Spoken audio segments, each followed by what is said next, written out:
Good evening, everybody. Welcome back to another installment of Scott's Tennis Selections here for Wednesday, May 15th. Before we get into the play of the day, we'll quickly recap what happened yesterday in tennis. We picked up a nice, easy win with Nick Kyrgios +3 at +100 on 5 dimes against Medvedev as he ended up winning that match outright in 3 sets. In terms of the other leans, we got everything right, I believe, as far as I remember. Looking through, Berrettini won. We recommended that. We recommended the over. We recommended his personal game total over 12.5 as well. That ended up winning. And then going into women's, we're right about Suarez Navarro winning as an underdog. She won in 3 sets. Collins did win the first set against Wozniacki, but she ended up retiring, so that was a wash. And Ostapenko we were wrong about, but she also retired, so that also turned into a wash. So overall, that means that yesterday, including men's and women's tennis, the play of the day won. But if you include the leans there, we went somewhere in the realm of 4-0, give or take, 3 or 4-0, depending on if you also took the over with Berrettini there. But overall, that's history, and now we'll move on to the play of the day for Wednesday, May 15th. We will be sticking with the ATP tournament in Rome, and we're actually going to be looking at a match that's supposed to be taking place at 10 a.m. Eastern Time between Kohlschreiber and Cecchinato.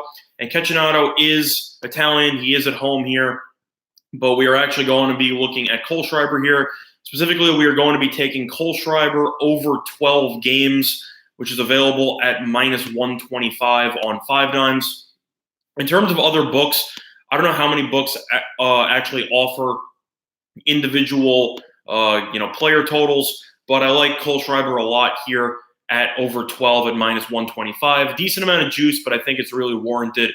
And just to explain some of the logic behind that, these two players that never played each other, Kohlschreiber did win his first round match against Gilles Simon in 3 sets, 6-2, 3-6, 6-3, where Marco Cecchinato won in 3 sets as well against Alex de Minaur, 4-6, 6-3, 6-1. And for us, we think Kohlschreiber has a good chance of actually winning this match outright. Cecchinato is a great clay court player.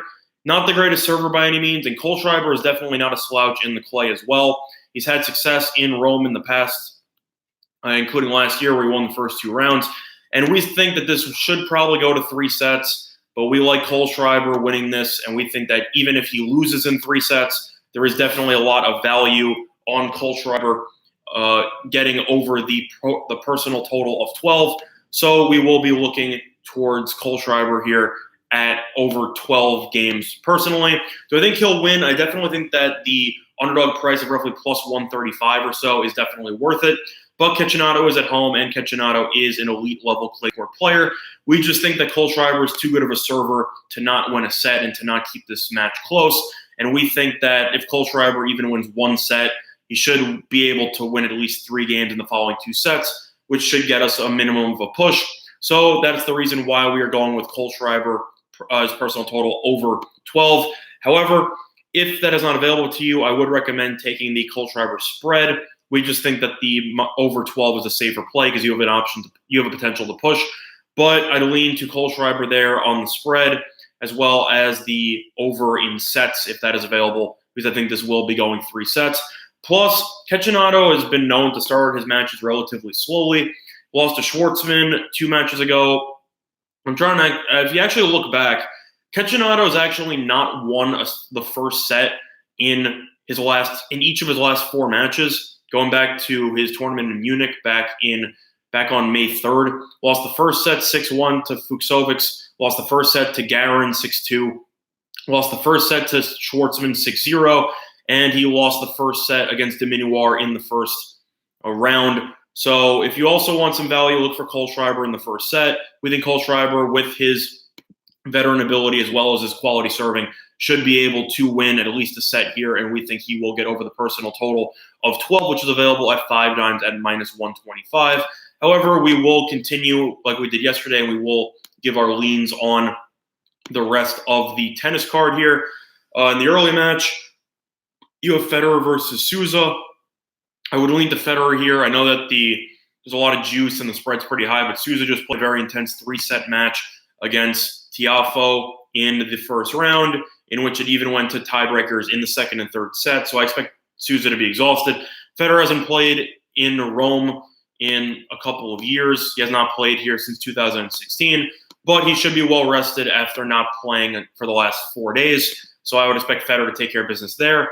Schwartzman and Ramos-Vinolas. Schwartzman has dominated in the head-to-head, up 3-0 here, but Ramos-Vinolas has played extremely well in Rome so far. He rolled through qualifying, and he even destroyed Gael Monfils 6-3, 6-1 in the first round. Schwartzman destroyed Nishioka, but I would not be surprised to see this one go 3 sets and to see Ramos-Vinolas keep this match closer than people anticipate. Other than that, looking through the card here, I find a really tricky match that people might be interested in, but I'm not really sure if there's value there, is in Nick Kyrgios and Casper Ruud. I actually like Ruud. I think Ruud's one of the most underrated players on tour, especially on clay.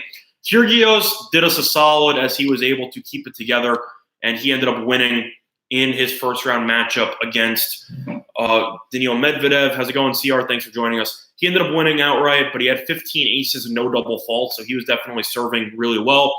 But Kyrgios has also been known to take some sets off, and I would not be surprised to see Casper Ruud keep this match a lot closer than people originally anticipate. Do I think Kyrgios will win? Yes. But do I think this match has the potential to go 3 sets? Yes. So I would personally, I see value on the over 2.5 sets here, or the Ruud plus 1.5 sets, because I think that Ruud should be able to make this one a close match. And as for women's tennis, I don't really have many thoughts on the card tomorrow. All I know is that Serena Williams has retired, and Venus Williams will be moving into the next round, which should lead to an interesting development leading into Roland Garros, as Serena has retired in each of her last 3 tournaments. In terms of actual matches, I'd lean to Halep absolutely destroying Vondrousova tomorrow. Halep's been fantastic on clay. She's just a great player. I'd also lean to Bencic beating Milan-Dinovic, as Bencic has been really solid in recent weeks, and Milan-Dinovic has had issues with her serve over the last couple of years, as well as pretty much her entire career. So that's something to keep in mind there. But the play of the day will be on Philipp Kohlschreiber over 12 games, which is available at -125 on 5 dimes. So that's going to do it for this installment of Scott Selections here on Wednesday, May 15th. And good luck to all of you and your tennis plays in the upcoming couple of hours. Bye, everyone.